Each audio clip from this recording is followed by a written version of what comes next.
سوال: مرزی که بلوچستان رو شرقی و غربی کرد این وسط واقع شد اسمش چیست؟ گلدسمیت، مرز گلدسمیت که توسط سر فردریک گلدسمیت افسر انگلیسی با فشار ایجاد کردن بر حاکم وقت بلوچستان و تصرف این نواحی توسط ایران ایجاد شد و بلوچستان رو به شرقی و غربی تبدیل کرد.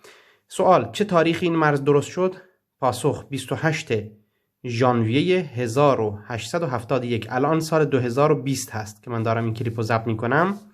2020 یعنی 149 سال قبل این مرز در بلوچستان ایجاد شد. در واقع ایران بعد از اینکه مرزهای شمالی خودش رو از توسط روسیه از دست داده بود متوجه جنوب شد و این مناطق بلوچستان رو که در اون زمان دولت خاص خودش رو داشت مستقل بود تصرف کرد. این ناحیه هیچ زمان ایران در تاریخ با این ناحیه نرسیده بود که اون موقع رسید.